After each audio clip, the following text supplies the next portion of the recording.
روٹی جہاں تک ہو سکے نہ کھاؤ، عمر بھر بھوکے رہو گے۔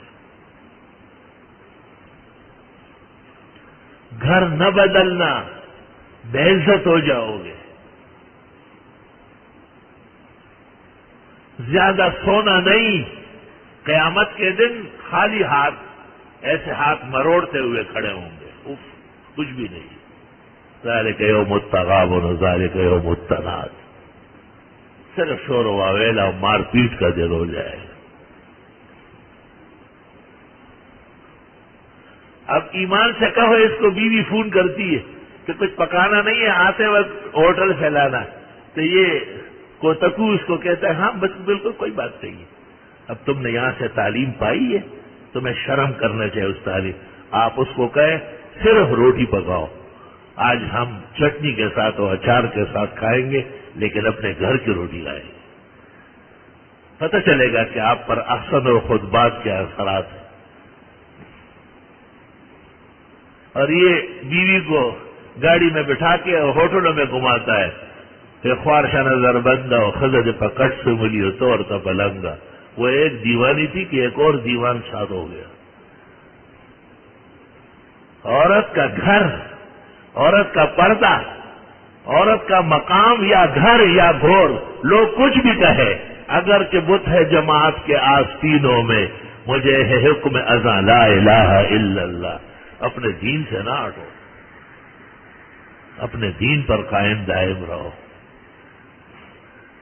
اور اپنے دین کے لیے محنت کرو، ماحول بناؤ، اس کی حمایت پیدا کرو، لوگوں کے ذہن بنانے کے لیے کوشش کرو، اچھے اخلاق، اچھی روش اپناؤ۔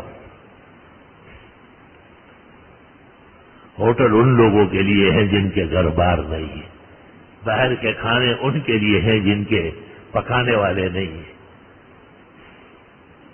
گھر کس کو گھر کہتے ہیں؟ کروڑوں کے بینک میں بیٹھا ہوا ہے، لاکھوں کی دکان بندر روڈ بانس روڈ پہ، لیکن پوچھو گھر کہاں ہے؟ کہا گلستان جوہر میں۔ دیکھے گا نسبت گھر کی طرف ہو رہی۔ اصل جو سکون کی جگہ ہے، اصل جو اعزاز کی جگہ ہے، وہ گھر ہے۔ اللہ تعالیٰ سب کے گھروں میں سکون، اعزاز، امن، خوشیاں نصیب فرمائے۔ اور یہ میں نہیں کہتا ہوں، نبی کی حدیث سنو ذرا۔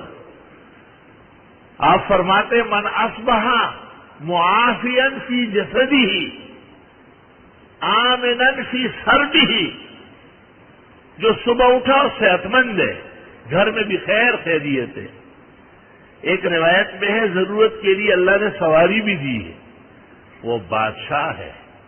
اللہ کے اس نعمت ملک کا شکر کرے، عزت و احترام کا گھر، عافیت اور سکون کی بیوی،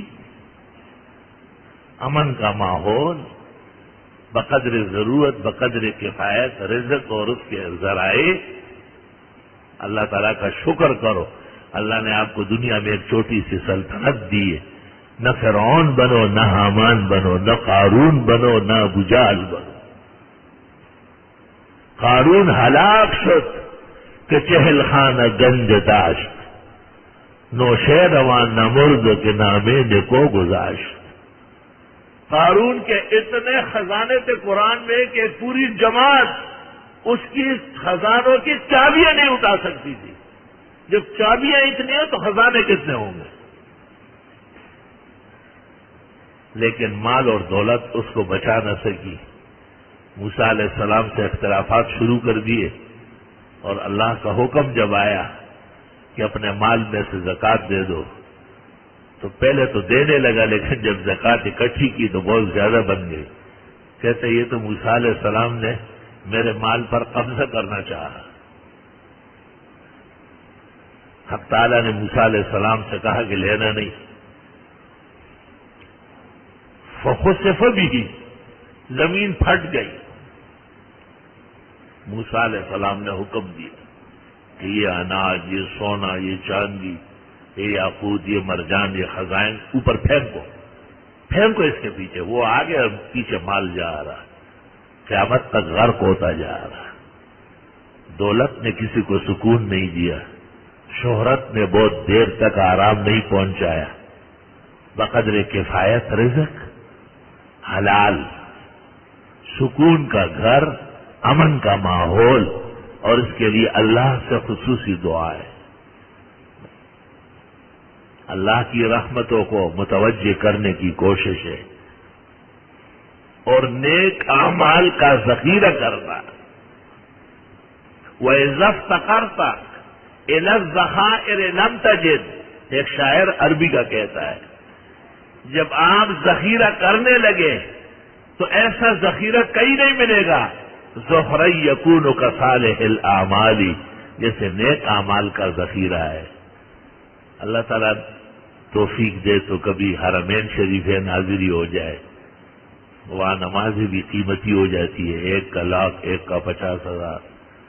مسافروں کے ساتھ خدا کی رحمت ہمراہ ہوتی ہے. انبیاء و مرسلین کے مسکن ہے، معدن ہے. توحید